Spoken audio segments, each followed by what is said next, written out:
Young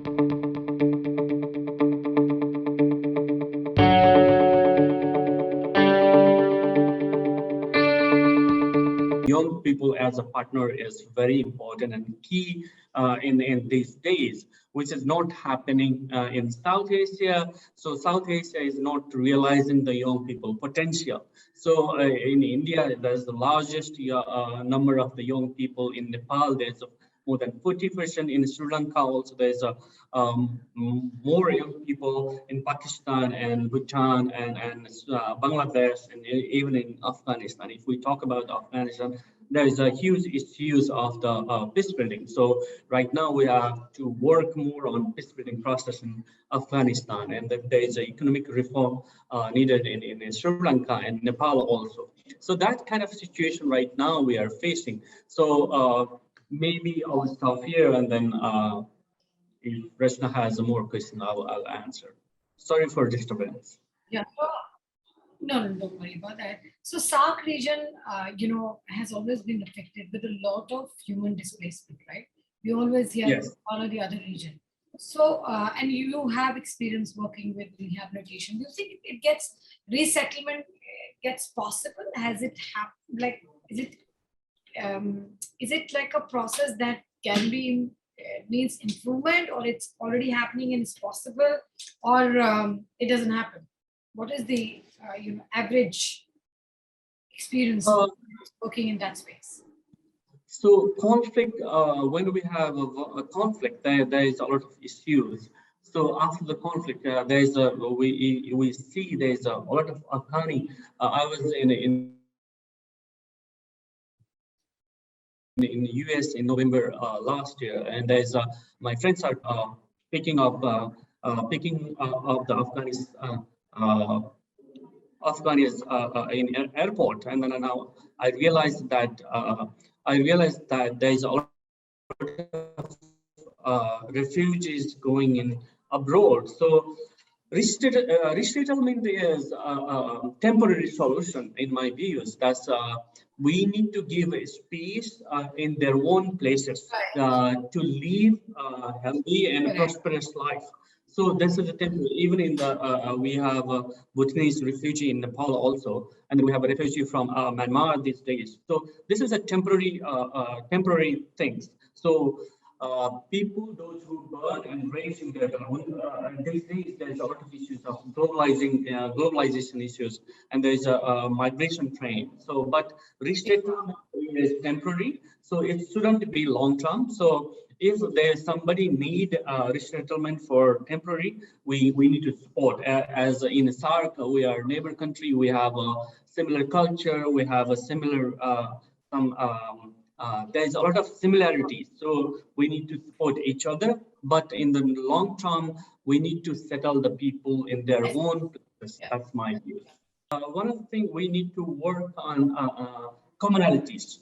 What are the commonalities we have? As a human, we have a lot of commonalities.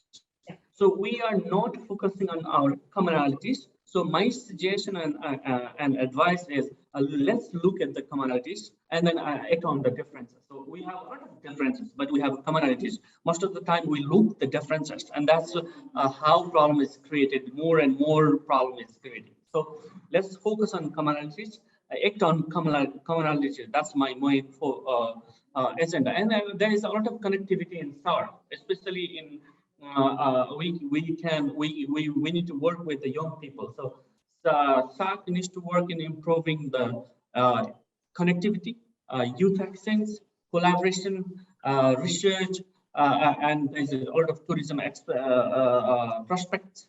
So we need to focus on positive effect on relation among our countries and commonalities, which is not happening. And then SAARC has a potential transform the South Asian region. So this can be the like a European Union. So, but we are not functioning in that way. So maybe young people intervention is necessary. That's how I'm thinking. Yes, and I get that, and I will obviously connect with you on this answer because I have something interesting to talk to you offline. Anyway, so our company is Phuro Innovations, and this is my common question to all my speakers that what innovative ideas do you have for us? How can we accelerate our impact in the region? What should we do next? That's important question. So innovation is necessary. If we look at the new innovation, for example, Facebook, Twitter, whatever, this young people are doing it. So in South Asia also there is a lot of innovation in the different sectors, but most of the things we don't know about it. So how can we share the best ideas and then failures also among the young people? So that's necessary. So we have a lot of innovation, a lot of ideas, but we don't know about it because we are not communicating each other. So my innovation idea, I don't have a new ideas, but we did a lot of better things, great things, but we need to share that and then learn from each other. So that's how I'm thinking. Right. So we need more platforms. So one is obviously we continue with Phuro Innovations as a platform, but I think we need this is the one. Yeah, I think we need a lot, many more people with and so many more platforms. One is not enough. So everyone knows about Sri Lanka, right? It's in crisis right now. We are obviously watching television and reading news, but here we have Miss Balthazaar today with us, who's in the midst of it. You heard her introduction, right? She has. After creating all the brands and social entrepreneurship and everything else, she thought that she needs a larger platform for all her thoughts to really come forward and be the voice of youth. So, Vraie, we are here to learn about Sri Lanka from you today. And my first question to you is, everything that's going on there today, what is the vision and the aspiration of the youth of Sri Lanka? And how would you want to articulate it to us and to several people who are watching us online today? Hi, Rachna, and hi to everyone. Thank you so much for having me today. I think when we initially had this conversation, although Sri Lanka was definitely in an economic crisis, even at that point in time, about 2.5, 3 months ago, I don't think any one of us would have fathomed that it would be where it is today, which is having so many people around the island protesting on the streets, the youth of the country. So it's a very pertinent question, Rachna, that you asked me. And the reason I'm a little hoarse and I sound very different to when you and I last spoke is also because I've also been on the streets for the last 14 days. I've been trying to retain my voice so that I can have this conversation with you. But it's been a very, very difficult time for everyone in Sri Lanka. The economic crisis has hit us in ways that we couldn't imagine. It is a struggle that we've had for many years, but I think now in the thick of things, we can't imagine. It's very difficult for people to wrap their heads around what's happening. Literally overnight, prices of fuel, prices of gas, prices of essential items have gone up. Medication is unavailable, and there's real turmoil.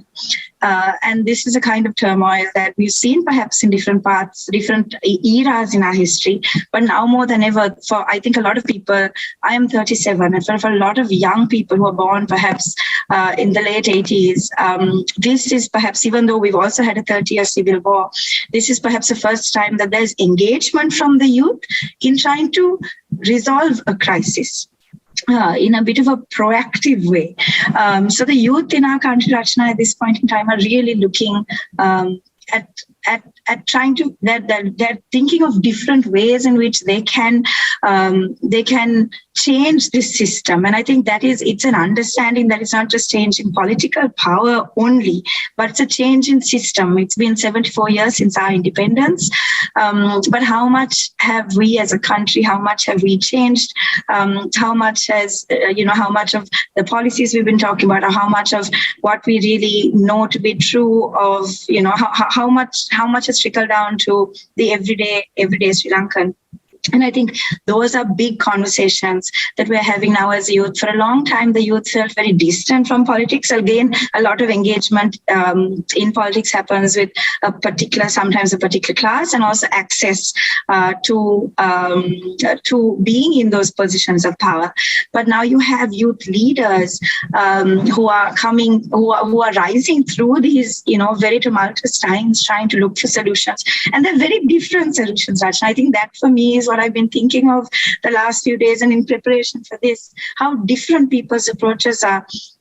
Because it's we also have a history of violence when reacting to crisis, and I think now more than ever we have a group of youth who are looking at different ways in which to interact and different ways in which to react to what we see as state violence and what we know to be state violence. So it's a very interesting time for us. There's a lot of non-violent protests, a lot of artists, a lot of singers, actors, musicians, dancers. You have all these different kinds of people coming together, and also the everyday youth, coming there just to show their support in some way and engage in protests. So it's a very tumultuous time, but it's also for me a very hopeful time. Yeah, I think it's good that there is a lot of awareness now, because people come on street whenever there is some kind of awareness. I only hope that it remains peaceful and the protests remain peaceful and people really speak their thoughts and their ideas in the most peaceful way forward. So, for young women, I think it's very important for us to build our own coalitions and work with not just women, but also men who understand the importance of having women and their lived experiences, and bringing in that knowledge and that I don't want to be, again, generalize it, but that level of empathy or that level of understanding that women also bring to the table. When we talk of policy, how do women engaging in politics look at policy differently? So there are a lot of women now engaging, again, through activism, not necessarily as politicians. I myself am very new to the label politician. I've always considered myself an activist, but I realize now that I may be slowly morphing between these two, activist, politician, these different, labels myself. We're taught very early that we shouldn't, that we shouldn't give ourselves much credit, that we should be a little quieter and a little less confident than we need to be. And I think now more than ever, we need to educate our women and our girls. That needs to change, and they are truly credible. I'm sure you're we're trying. Oh, I'm sure you're going to change that, Roshni. Yeah. Right, because you're into gender research and women in politics and all of that. So that's going to show some result at some point, right? So how do you, relate social justice and liberty and human rights? All these things, how do you relate that with overall human development in SAARC today?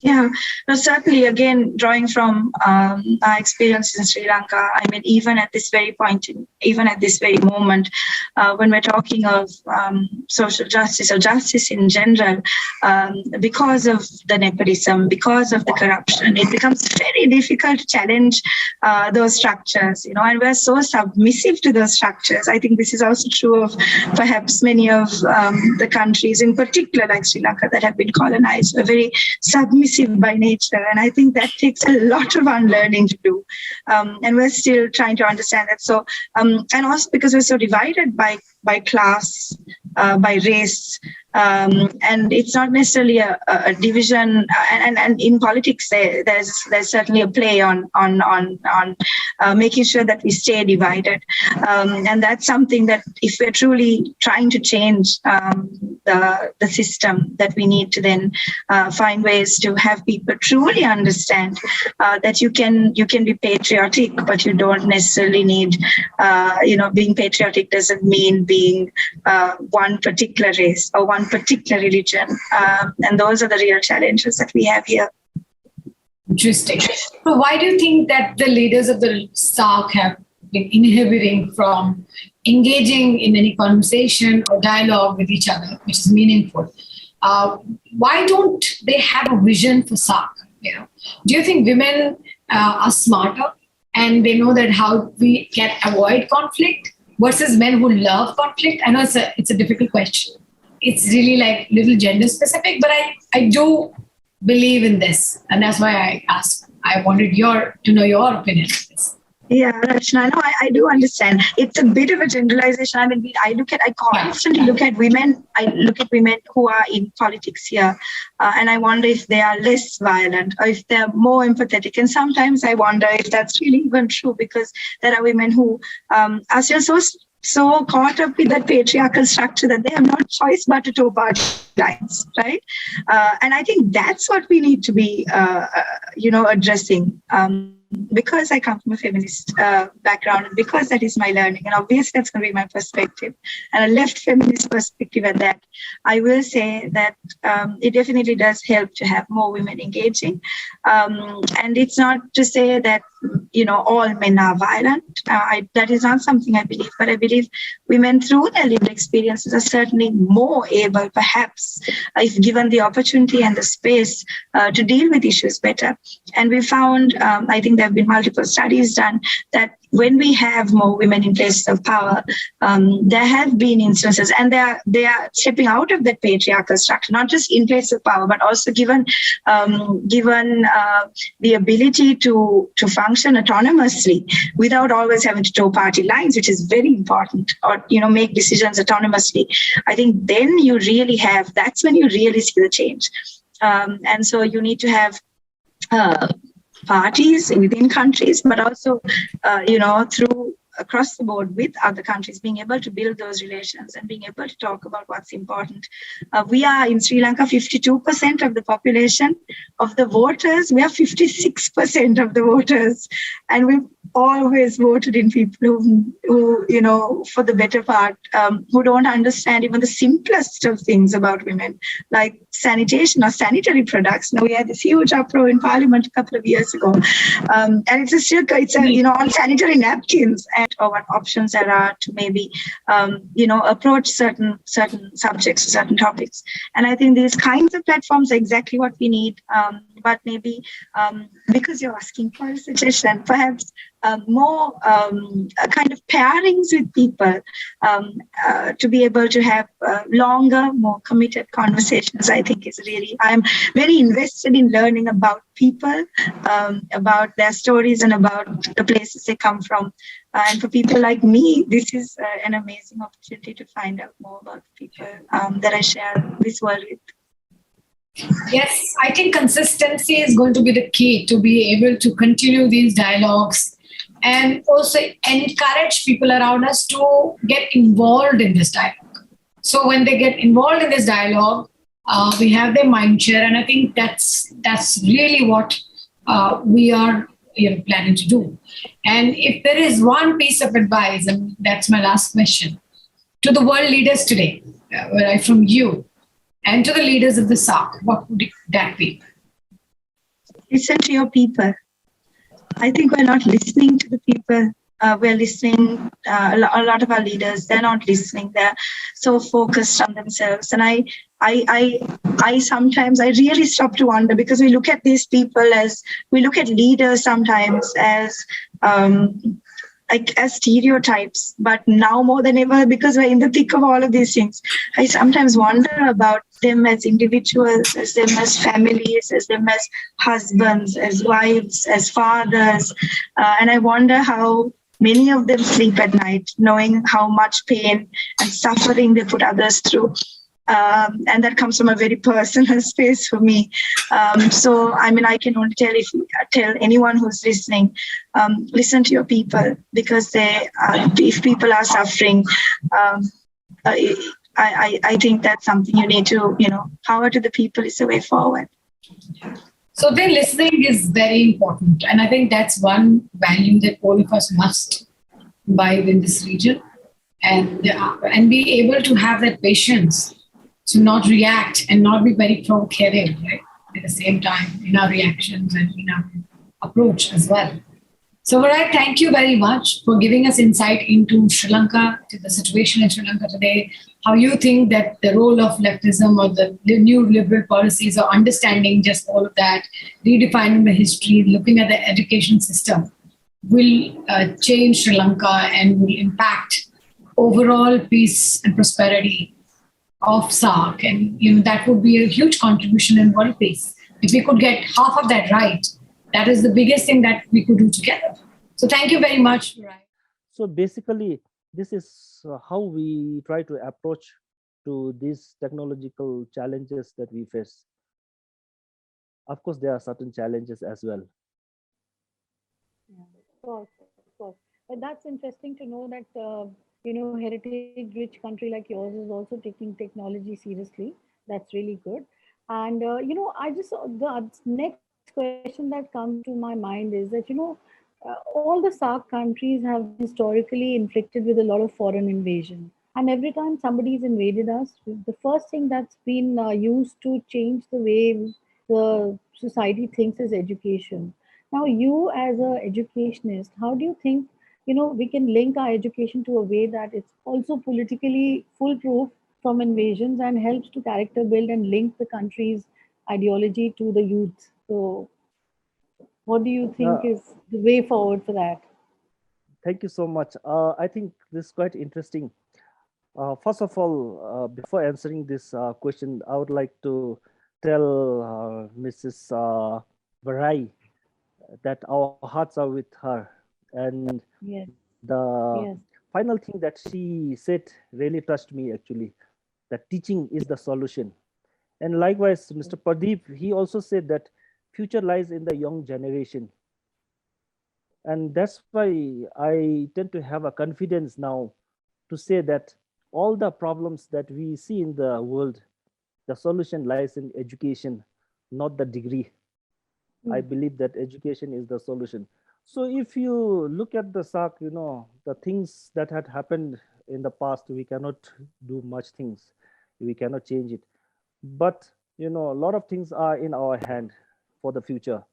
And the future is global, not just the local or the regional. So that's what we believe. Or what I would like to believe is that the new technologies can transcend the national, the borders, the cultural borders. So we have a lot of opportunities to develop the education system, what we call in Bhutan as globally competent and locally rooted. So mm. this is what we believe in Bhutan, and we also have the culture infused curriculum in the form of educating for gross national happiness, Okay. which is taking place in the school curriculum itself, which I feel is going to be the solution, because finally it is the education that is going to make a difference in the lives of all the people. Like Mr. Pradeep said, the future lies in the young generation, which our kings always believe that our future Yeah, is always our children. yeah, yeah, that's true. And I'll vouch for it. I've seen those schools. It's incredible what your people are doing. Thank So, you. Thank you so much. yeah. So now, my next question is that positive peace index. If you look at it, human capital is very important in that. And of course, developing human capital is an ongoing process. But a lot of countries and a lot of young do not want to go into research or analysis or looking at where should we go 10 years from now as a nation. So how do you think those kind of gaps can be met? Yeah. As I said, the gaps are going, firstly, the gaps are going to be there because there are going to be differences in people's capacity to take the challenges. And you have already seen the Phuro Innovations, they are doing a lot of things. Now, what I'm trying to say is that many people try to believe in philosophy but don't implement it. Likewise, if we look at the SAARC region also, if you really look into the SAARC region and if you check the peace index, there are certain things that we need to look at. And of course, as you said, one of the element is the human capacity, which I think is quite important. But unfortunately, if you look at the positive peace index 2021, the last 20 rankings, if you look at these rankings, we don't see any of the SAARC countries. So what happened now? We need to ask question to the SAARC leaders, why we are not in the top 20, rankings in the peace, global peace index. So I feel that, the starting point must be the education. The You give the right education, you are going to have, at least you will make a progress in having a good peace in the world. My Yeah, advice to the leaders is drawn from something that we have learned in teaching learning. We used to tell some of our teachers, when is the time when children look at your eyes, you know and likewise, I would like to advise the world leaders that be the example to the children. If you are not an example to the children, then you don't deserve to be the leader. So this is the advice.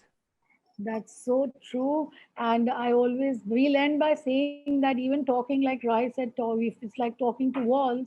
But there's also a phrase that says that walls also have ears. So let's continue True. talking. Yeah. Sure, sure. Yeah. Thank you. Thank you. Thanks a lot, Rachna, for this.